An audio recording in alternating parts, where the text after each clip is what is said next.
Muy buenos días, damas y caballeros, señoras y señores, televidentes todos de este su espacio Periodismo y Sociedad, un programa abierto, horizontal, donde aireamos información para que usted se forme su propia opinión. Don Licho, don Gregory. Saludos. Buenos días, Ciro, buenos días. ¿Cómo está usted? ¿Cómo les va a todos en el país y en el mundo? Gregory, te mejoraste después del suertazo que te dio Dios. Felicidades. ¿Qué le pasó a don Gregory? ¿Ah? ¿Usted no lo supo? No, pero es un secreto bien guardado. Ah, pero Gregory se ganó el premio, el aguiluchazo del año. Pero eso fue ayer. Ayer. No, chica. ¿Viste lo que yo te decía ayer? Lo que pasa es que te lo decía porque el dicho no estaba, te lo decía. El Buda dice que el resentimiento no se saca con resentimiento, no se combate con resentimiento. Deje ese resentimiento de tigre. Yo también soy tigre y estoy feliz que las águilas hayan ganado. Los tigres no se... Porque una vez derrotados los tigres, bueno, nos vamos todos con las águilas y punto, y se acabó. Pero mire, quien no es nunca un resentido, nunca lo fue un hombre grande. Fue Matías Ramón Mella. Matías Ramón Mella, que hoy se cumple un nuevo aniversario de su natalicio, de su llegada al mundo. Tenemos un video, le voy a pedir al máster que lo coloque. En 1816 nace Ramón Matías Mella. Han mencionado Matías Ramón y han mencionado Ramón Matías. ¿Sabes que con eso hay un debate, sí? Exacto, hay un debate. Juan Daniel Balcácer asume, dice, y reafirma. Pero ya lo tenemos el video, ¿no? Nace Matías. Dicen que es Matías Ramón Mella. Ese es, pero como que los historiadores asume, dice. Está puesto el video. Vamos a escuchar el video. Creo que tiene. Vamos a escuchar el video, por favor. La patria es espíritu encarnado en los hombres y las mujeres que la construyen cada día con sus brazos y la defienden con sus vidas. Ella palpita en el suelo entrañable que se pisa, en el cielo limpio que flota sobre nuestras cabezas. Es el río, el árbol, la montaña, y es también la memoria de quienes por ella lo padecieron todo. Matías Ramón Mella es también la patria. Mella estuvo junto a Duarte y Sánchez en el alumbramiento de la República Dominicana. Su mente poderosa comprendió enseguida la necesidad de apoyar la idea del padre fundador. Conspiró con sus amigos y también con los enemigos de sus enemigos para abrirle camino al nacimiento de la República. Fue decomisionado a Haití para conspirar con los adversarios de Boyer. Su valor personal y la decisión de ser libres produjeron el trabucazo salvador en la Puerta de la Misericordia, la noche augusta del 27 de febrero de 1844. Luego, no fue casual su designación al frente de la principal región de la República recién nacida, ni tampoco que su clara visión procurara poner la jefatura del joven Estado en manos de Duarte. Esa lealtad le costaría el destierro. Pero Mella no renegó de sus principios y cuando pudo regresó a colaborar con el avance del país, sin importarle las angustias ni las decepciones que suelen traerle a un alma noble las pasiones mezquinas de los humanos. Sirvió bajo el mando de Santana para no dejar desamparada la patria en horas convulsas. Contribuyó con su empuje vigoroso en la batalla de las Carreras a la derrota del invasor haitiano. Más tarde, se enfrentó al caudillo temerario al consumarse la traición anexionista que de un plumazo quiso sepultar la República bajo el manto podrido del viejo coloniaje. Amaba a España como matriz de la cultura a la que orgullosamente pertenecía, pero quería ser dominicano. Al estallido honroso en Capotillo, acudió presuroso a ocupar su lugar entre los patriotas. Regresó a Santiago, la ciudad que envuelta en llamas se defendió, dispuesta a convertirse en escombros antes de permitir que la ocuparan los soldados de España. Su aptitud para la estrategia de combate lo llevó a ser ministro de guerra y condensó en una breve orden militar la singular doctrina guerrillera que acarrearía el mayor desastre sufrido hasta entonces en las Antillas por el poderoso ejército español. España perdió a Quisqueya y como consecuencia, pocos años después, perdería también a Cuba y Puerto Rico, sus dos últimas posesiones en América, sepultando así 3 siglos de predominio y permanencia. El probado patriotismo de Mella y la capacidad demostrada para enfrentar con éxito los desafíos a que era sometido el gobierno provisorio hizo que lo elevaran a vicepresidente, pero ya la enfermedad había minado su cuerpo y la muerte cubrió con solemne manto su utilísima vida, no sin antes darle la oportunidad de abrazar por última vez a su amigo Juan Pablo Duarte, y al pedir que su cuerpo fuera cubierto por la bandera tricolor, dejarle el más fervoroso mensaje a los dominicanos de las generaciones por venir. Aún hay patria. ¡Viva la República Dominicana!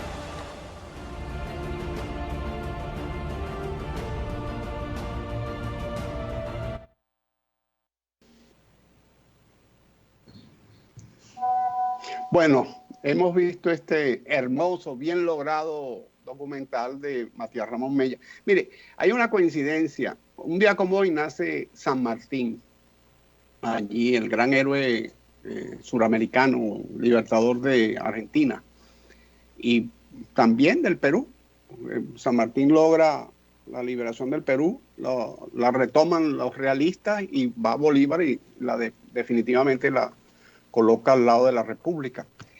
Si Mella hubiese nacido en Caracas, Bogotá, Quito, Lima o Buenos Aires, estaría en ese procerato que acompañaron a Bolívar y a San Martín, hombres como Sucre, como Páez, como Santander, como Gini, como Juan José Flores. En ese sitial estaría Matías Ramón Mella o Ramón Matías Mella. Matías Ramón Mella estaría. Porque si usted ve lo que yo he leído de la historia de este prócer, realmente es digno de admiración. Digno de admiración. Un día como hoy hay que celebrarlo con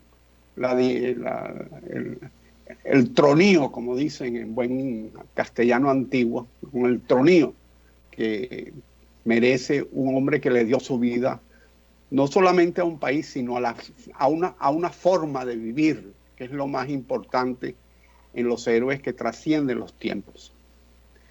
Así que honor a quien honor merece. Pues ya está entre los 3 grandes y hay que valorar que ella tomó la iniciativa de dar el puntillazo final para la proclamación. Es decir, cuando Sánchez va al altar de la patria y da el trabucazo, Mella hace la proclama y le da contenido jurídico a eso. Y entonces ahí es donde se convierte la República ya en algo fundamental con la que salieron hacia la calle los patriotas civiles y militares que estaban complotando. Sí, la historia de Mella realmente es una historia hermosa. Don Gregory. Y quería solamente resaltar la inteligencia natural y después puesta en práctica que tenía el patricio. Y nosotros le hemos dado a través del tiempo prioridad mercadológica, para decirlo en un lenguaje llano, sencillo, a Juan Pablo Duarte. Sin embargo, Juan Pablo Duarte ha sido históricamente, fue históricamente en su momento desdeñado. Esa valoración que le hemos dado a nuestros próceres en su momento no contaba.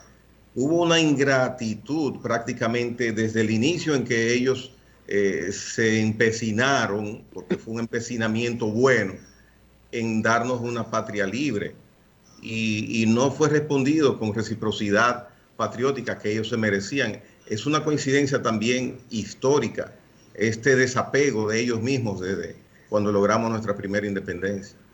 Mire, las ideas de los hombres y de los pueblos van avanzando de manera cronológica, periódica, y van asumiendo y se van posicionando en función de ese avance de las sociedades.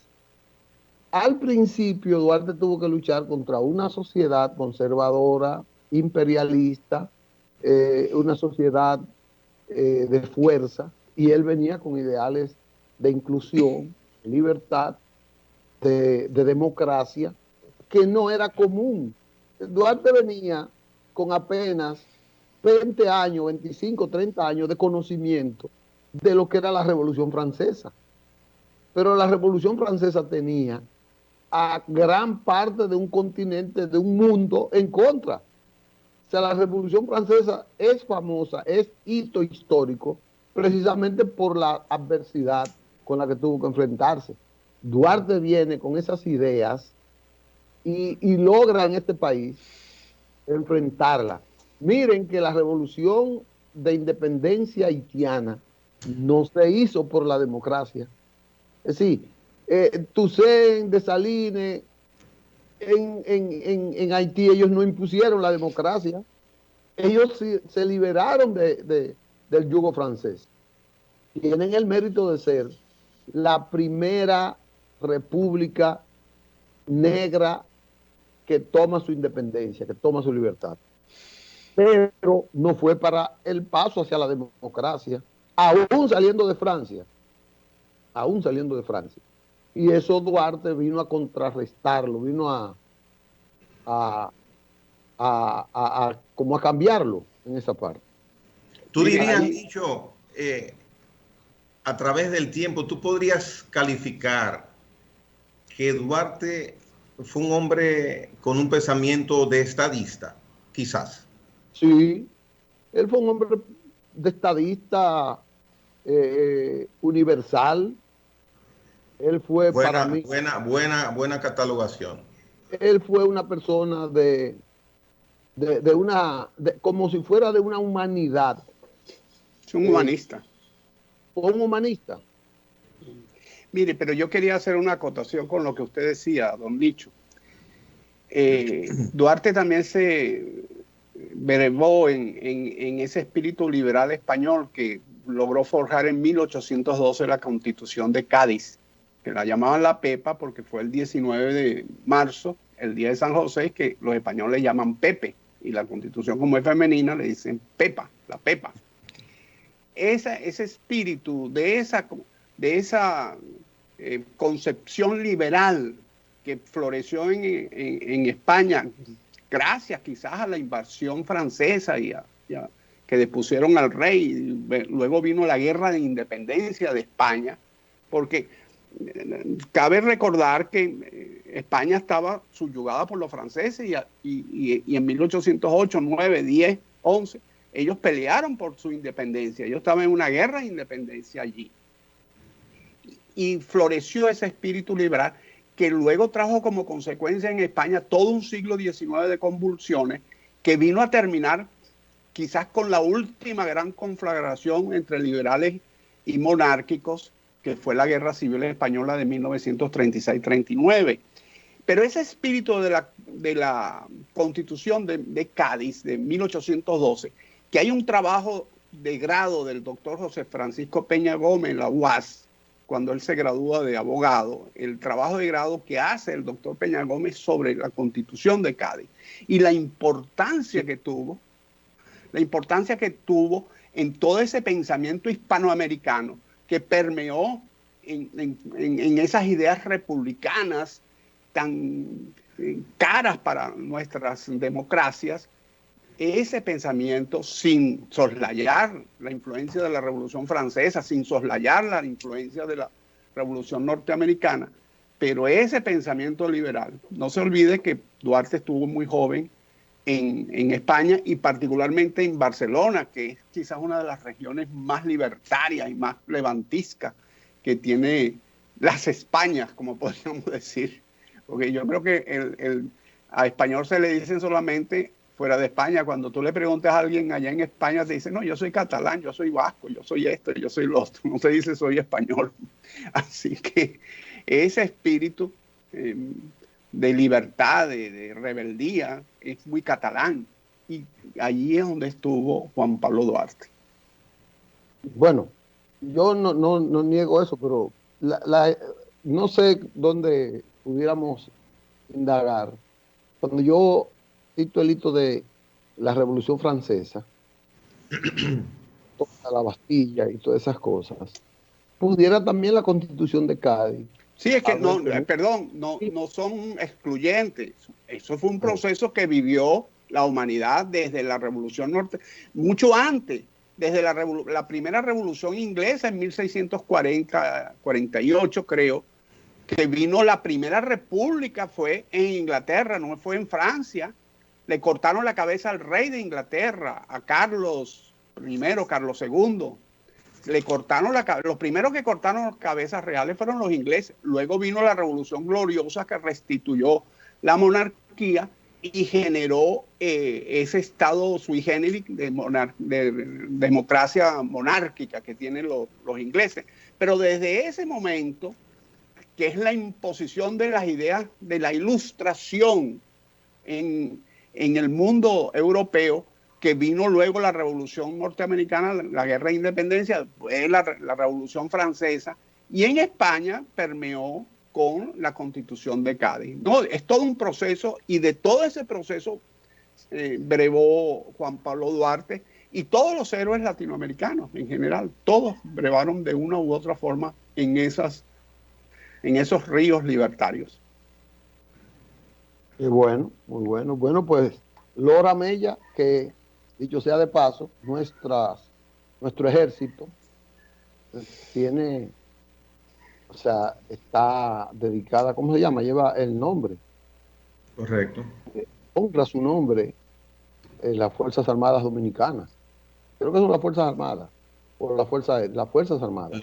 Lo que tenemos que indagar y saber si podemos llegar a una conclusión, Ramón Matías o Matías Ramón. Bueno, en esencia eso no cambia. En esencia lo que cambia es su historia, su aporte patriótico, su lucha, inclusive cómo murió, que murió prácticamente en la pobreza extrema. O sea, hubo que socorrerlo para sepultarlo.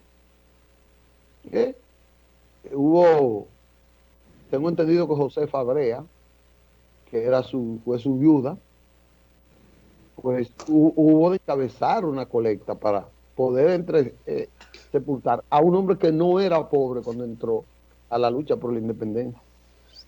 Correcto, correcto. Pues felicidades a todos los dominicanos por Mella. Así es. Bueno, con esto terminamos nuestras efemérides de hoy, ¿verdad? Vamos a una segunda pausa, a una primera pausa, y venimos entonces con otros temas que Gregory tema, que no sean aguiluchos.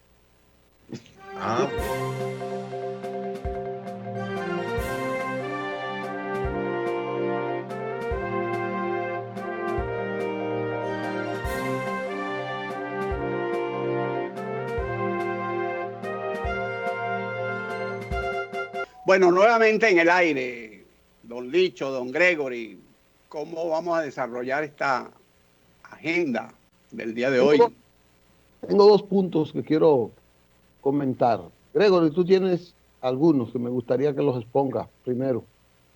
Ok, mira, ayer en el programa, tú no estuviste presente, yo decía que me interesaría saber cuándo no, si las vacunas que se están aplicando, las 800,000 que ya tenemos, se utilizarían para una primera dosis, pero que me preocupaba por la situación de entrega de los suplidores, que el que reciba su primera dosis también deba saber si su segunda dosis está reservada por parte de las autoridades sanitarias.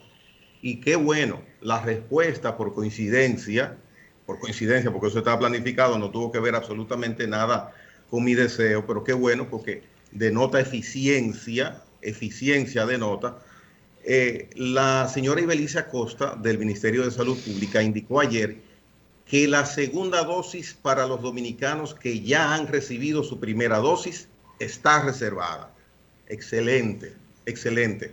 Entonces ya eso le da tranquilidad y le da coherencia a un proceso muy delicado de vacunación que empezó y que con la situación, repito, que hay a nivel mundial con el suministro y entrega de las vacunas, pues inquieta a cada persona que quiere tener asegurada su segunda dosis.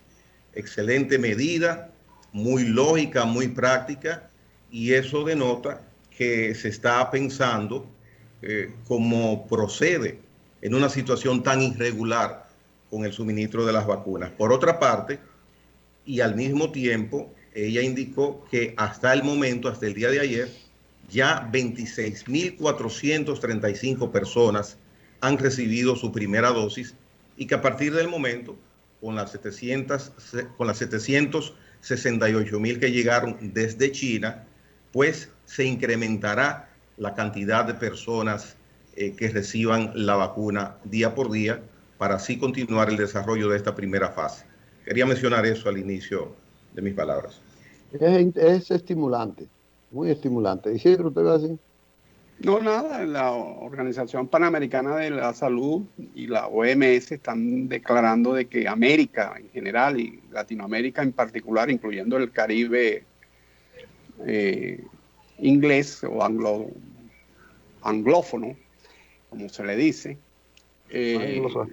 debe dársele prioridades porque parece ser que solamente se han distribuido un 2.5% de la población, vacunas para un 2.5% de la población.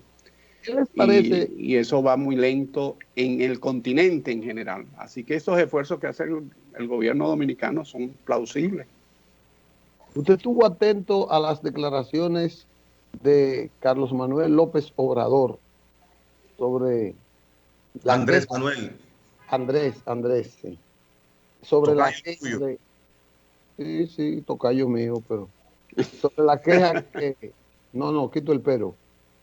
La queja de un hombre perseverante, un hombre honesto, un hombre con ideas claras y con la debida autoridad para gobernar un país. Sí, señor.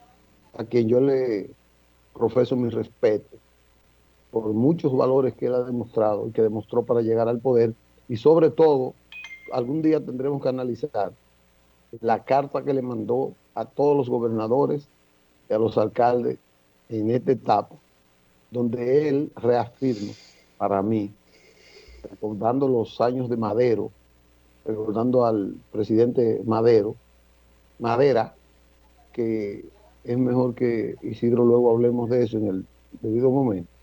Pero él, volviendo a las vacunas, se quejó de que la ONU se había metido la mano detrás de la espalda frente al agiotismo que él dice tienen unos pocos países y que más de 120 países no han recibido una dosis para sus conciudadanos por el agiotismo, el acaparamiento de esas grandes naciones, y que él ahí estaba al lado del presidente argentino Fernández, y que él estaba instando a la ONU, iba a someter una resolución a la ONU para que la ONU intervenga.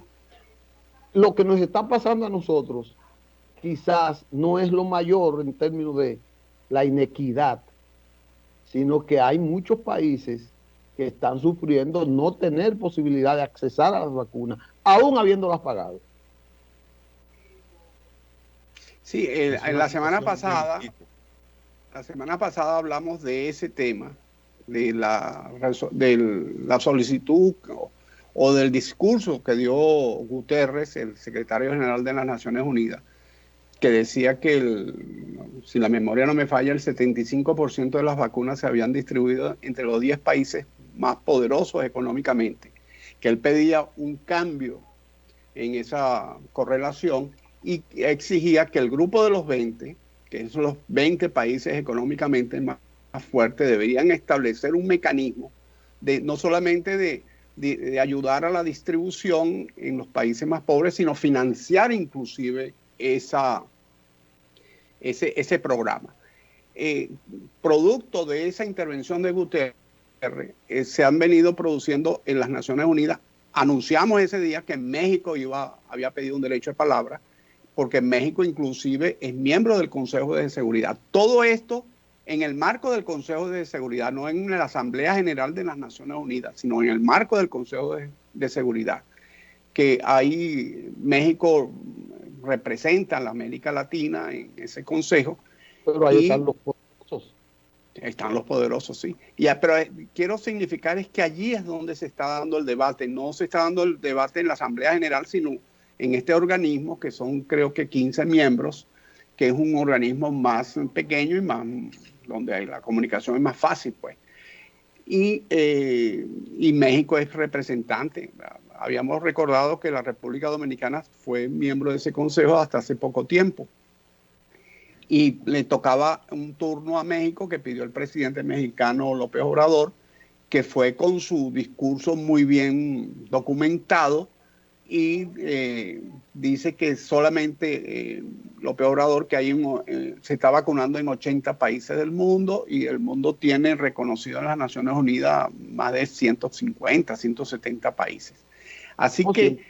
194. 194, bueno, gracias por refrescar el dato. Entonces, el problema, y eso lo hemos venido nosotros aireando en este programa desde hace mucho tiempo, desde el año pasado, que este tema de la pandemia va a motivar de que se haga un reordenamiento del sistema internacional.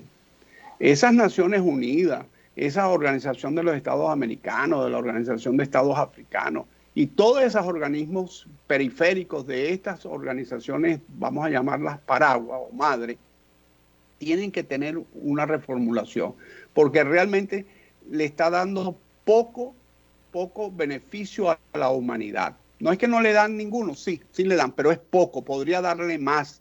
El mundo tiene que tener una nueva visión de cómo se debe manejar. Y en ese proceso de cambio hay que estar muy vigilantes, porque no vaya a ser que con el tema de la informática, con el tema de la tecnología, con esos temas, se nos vaya a tratar de colar sistemas autoritarios o peores sistemas para nuestros países. Así que estamos en un buen momento por lo interesante, por el debate que estamos a afrontar próximamente o ya se está afrontando, pero hay que estar muy atentos y dejar las mezquindades locales para involucrarse en temas que le interesa a la humanidad y que la humanidad debe defender su humanidad. Bien, el presidente mexicano López Obrador tiene razón por lo siguiente. Veamos quiénes están capitalizando, y qué bueno, porque son personas, son seres humanos, la vacunación a nivel mundial. Estados Unidos hasta este momento tiene 66 millones de personas vacunadas. China, 40 millones. La Unión Europea, 30 millones.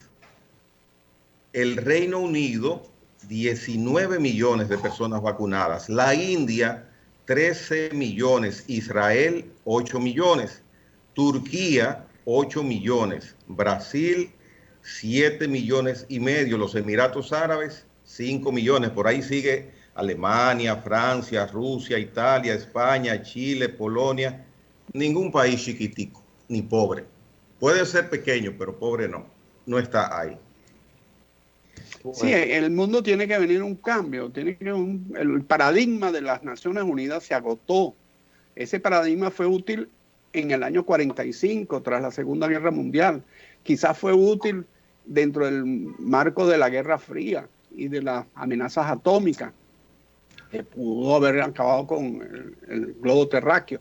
Pero en este siglo XXI, en estos años donde hay una relación humana distinta y hay unos conceptos de derechos difusos, de derechos de la ciudadanía, que antes no existían ese desarrollo en esos conceptos, o necesariamente tiene que venir un cambio. Y el autoritarismo tiene que ceder espacio, porque la humanidad ha estado combatiendo todo, desde que el hombre es hombre, entre barbarie y civilización. Y el autoritarismo es una expresión de la barbarie, definitivamente. Por lo menos para mi concepto, es una expresión de la barbarie. Y esos autoritarismos tienen que ser reducidos o eliminados totalmente. Antes de irnos a otro tema, es un tema de política vernácula, pero este también es de política.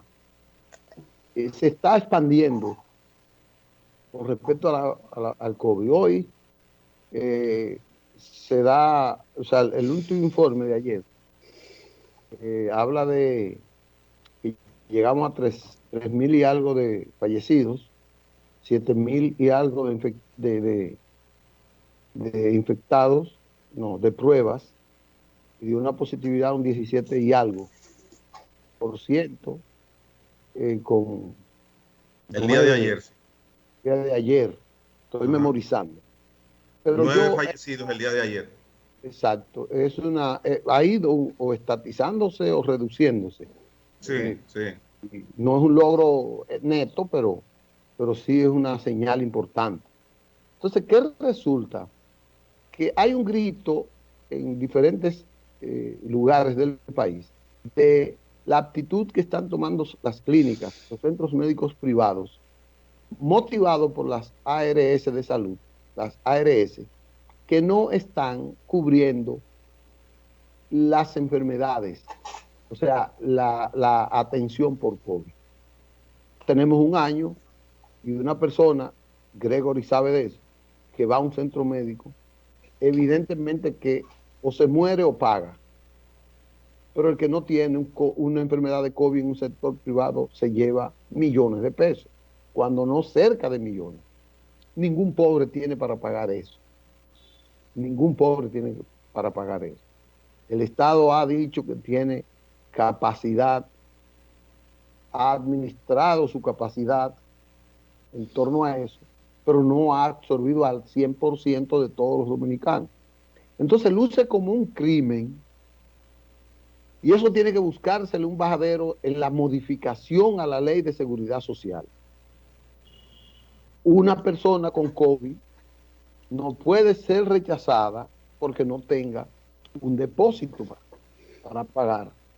Y no puede ser rechazada porque su tarjeta de seguro dice que ya no tiene fondo.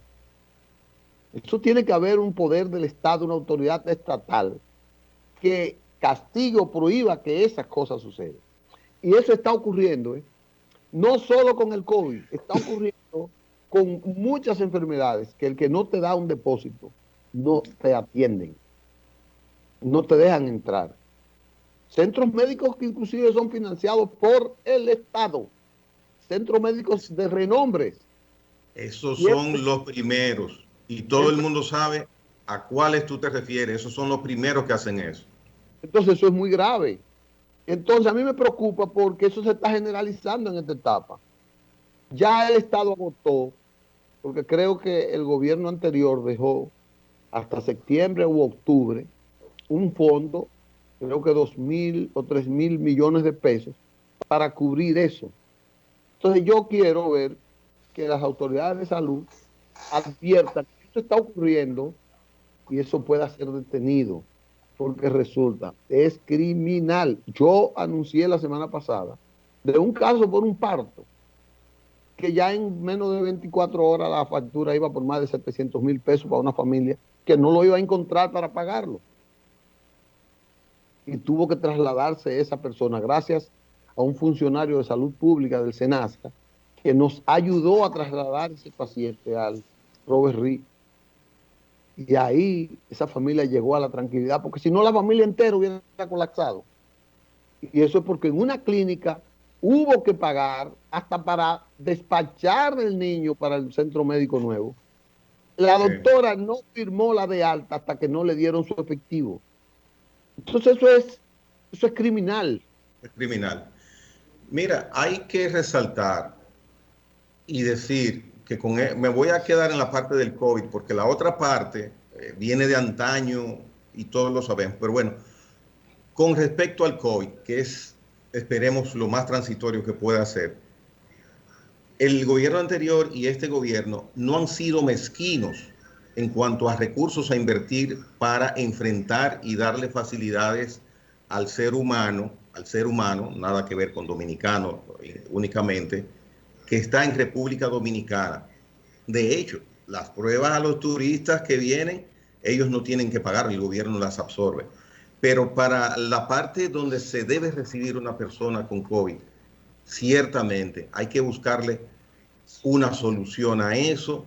Esto es un asunto de emergencia, no podemos estar contentos porque van a abrir las clases quizás pronto, porque esté bajando la positividad, las muertes y eso, tenemos vacunas.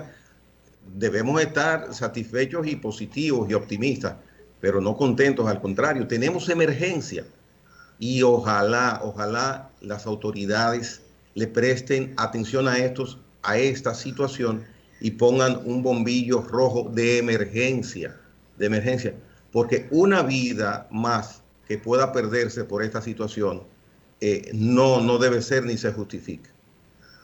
Excelente tema has puesto y ojalá nosotros mismos podamos darle seguimiento desde aquí de Periodismo y Sociedad a esta situación que es humana, y el gobierno, los gobiernos nuestros que han trabajado el COVID han tenido la mejor intención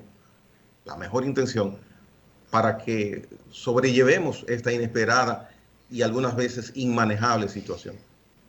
Es que esto es una ley de seguridad social neoliberal, así que no puedes esperar otra cosa. Bueno, vamos para una pausa.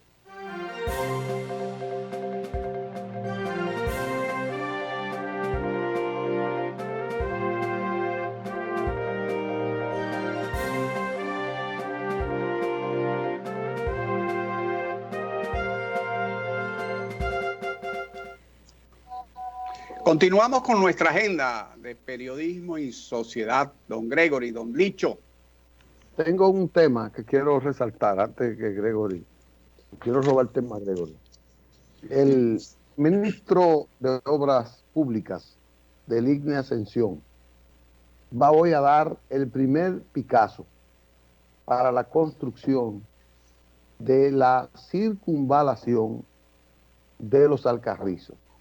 Eso es importante. Una cosa trascendental para el tránsito, para el desahogo del tránsito, que va a conectar esa circunvalación con la circunvalación Santo Domingo, que tiene el desahogo del tránsito pesado y del tránsito que va hacia Boca Chica, una circunvalación que va por la zona norte del Gran Santo Domingo, cae en la autopista del Nordeste y de ahí distribuye el tránsito para Boca Chica y zonas aledañas.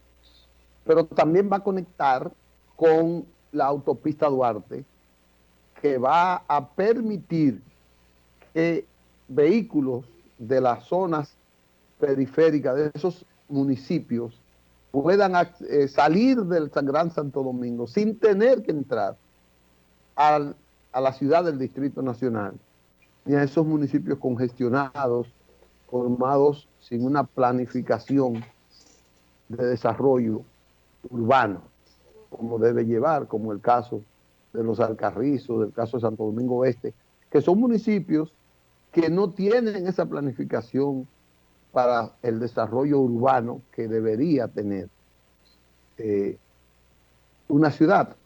Entonces, esa trascendencia tiene esa circunvalación de los Alcarrizos, que hoy va a dar la buena salida del ministro de Obras Públicas. Bueno, pues ya conoceremos, me imagino, en horas del día o mañana, los detalles complementarios de esta obra. Hay muchísimas preguntas que le vienen a la mente a uno, oyendo que se va a aperturar la realización de una obra que verdaderamente tiene o tendrá una magnitud importantísima. Vamos a esperar los detalles para no robarle el momento de informe que tendrá que dar el Ministerio de Salud, de Obras Públicas para esta magna obra. Esa sí es una magna obra, a mi entender. Muy importante esa obra. El Consejo Nacional de Educación se reunió en el día de ayer y por unanimidad determinó que las clases en las aulas estarán de nuevo de manera presencial para este año.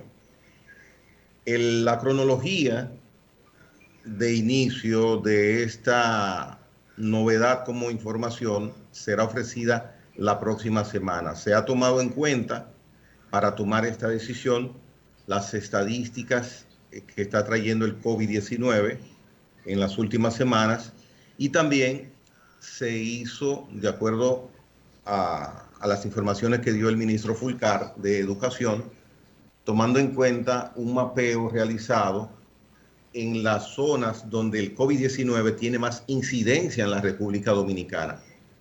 Importante detalle a tomar en cuenta. Y siendo así, esperemos que esta delicada decisión pues sea acertada. Colateralmente a eso está el informe de que, de acuerdo a lo que dice el ministro de Educación, la fase que corresponde a los maestros será muy cercana en el tiempo como requisito elemental para proceder al retorno a las aulas de manera presencial. Hay una mesa técnica trabajando en esto y se está elaborando cada detalle de esta decisión en base a informes estadísticos y de salud. En sentido general, lo veo confiable y veremos de mi parte cuando se dé la fecha de inicio de la presencia en las aulas, pues ahí espero que también satisfaga, como hasta ahora ha sido, el informe preliminar que ya se ha dado de que se retornará en este año a clases de manera presencial.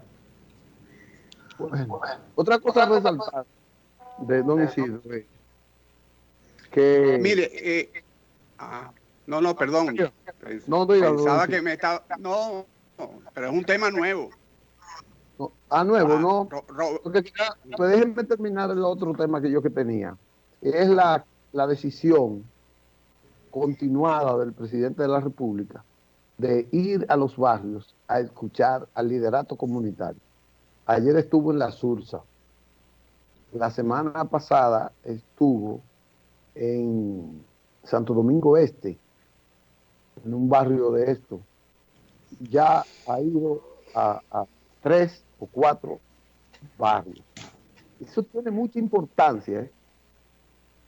No es sorpresa, porque primero van y recogen las necesidades de esos barrios. Claro, hacen una avanzada. Y ya el presidente va con un preconocimiento de las principales necesidades de esos barrios. Y entonces eso viene con una presentación de soluciones y deja una comisión de inmediato. Yo creo que eso tiene mucha validez porque además refuerza, revalida el liderazgo comunitario que sirve de canal para esas inquietudes. Mire, ¿será por eso que Roberto Rosario dice que el PRM se está pareciendo mucho al PLD? ¿El PRM? Sí, Roberto Rosario dijo eso ayer, que el PRM se está pareciendo mucho al PLD y que está poniendo en juego la convivencia pacífica del país. Por eso es que el PLD puso no relaje, Roberto. Pero Roberto, bueno, yo solamente, como usted habló de que no son las visitas sorpresas, que son visitas orientadas y programadas, pero son visitas al fin del presidente de la República, como lo hacía el presidente Medina. Debe ser por eso que Roberto Rosario dice eso, ¿no? Digo yo. Eso no lo inició el presidente Medina. ¿Quién lo inició eso? Eso lo inició el presidente Peña Gómez en la sindicatura. En la sindicatura. Y después lo continuó Hipólito Mejía. Yo recuerdo sí que el presidente Mejía tenía giras constantes por el interior del país. Quizás el único presidente que puede exhibir hasta hoy, que cada pueblo de la República Dominicana dejó, aunque sea una obra pequeña, en un gobierno de 4 años, es el gobierno de Hipólito Mejía. Hasta en el último pueblo dejó, aunque sea una obra pequeña, un acueducto, una calle, unas aceras, lo que sea. Hay otro, Isidro. Sí, Balaguer. No, pero en 4 años. Yo hablé en 4 años. Balaguer tuvo 22. Gregory, carajo, 22, Gregory. Pero mira, no me digas que las águilas se cambiaron el color amarillo al rojo. Yo soy seguidor del arco iris. Mire, cuidado con eso, porque usted no, y lo agarra el talibán y lo destroza. No continúes, Isidro. No, yo no he continuado, yo solamente he dicho lo que yo he visto. Bueno, miren, el canciller de la República emitió unas declaraciones, yo diría pertinentes, recomendó a los dominicanos que no viajen a Haití, a menos, por supuesto, que sea una imperiosa necesidad. Por supuesto, ha manifestado estas declaraciones porque sabemos que tenemos ya una semana donde hay 2 hermanos de apellido Campuzano secuestrados junto a otro joven haitiano. Ellos, como ya hemos sabido, estaban en la filmación de una película y hay poca información concreta sobre cuál es la situación actual de ese secuestro. Ayer el vocero del gobierno, no tengo el nombre ahora, no lo retengo, un nuevo vocero que tiene el gobierno que está en entredicho por una parte importante de los sectores haitianos de Jovenel Moïse, indicó que en ningún momento el Estado haitiano ha solicitado la intervención por parte del Estado dominicano utilizando fuerzas de ataque, fuerzas para rescatar a los dominicanos, porque vimos una fotografía donde habían 5 o 6 efectivos dominicanos pertenecientes a las Fuerzas Armadas que aparentemente irían y tratarían de rescatar a los dominicanos secuestrados en Haití. Es triste, es doloroso, se incrementa la situación de pesar que tenemos porque estos jóvenes y el joven haitiano que les acompaña están en una situación de incertidumbre. No sabemos qué va a pasar con sus vidas. Esperemos a ver cómo se desarrollan los acontecimientos, pero hay muy poca información. Todo el mundo tiene que contribuir, pero todo el que ha hablado de ese problema Haití dice que Haití convive con los secuestros diarios. Ayer hablábamos de eso aquí en el programa. Sobre eso tiene que ser resuelto. Escuché que los haitianos no lo van a resolver. Tienen que resolverlo. Sí, ya esto se acabó, pero alguien escuché decir que era una medida de presión para que le den el alcalde y haga un intercambio. Vamos a ver. Pero por ahora se acabó el tiempo. Nos tenemos que despedir. Sí, es que el señor director está muy drástico. Y recordemos que hay que cuidarse, porque de los buenos quedamos pocos. ¿Cuántos quedan, don Licho? Los números ya no lo sé, pero tenemos que sumar a Ramón Matías, que queda siempre en nuestros pensamientos y en nuestras actitudes. Así es. Hasta mañana. Muchas felicidades.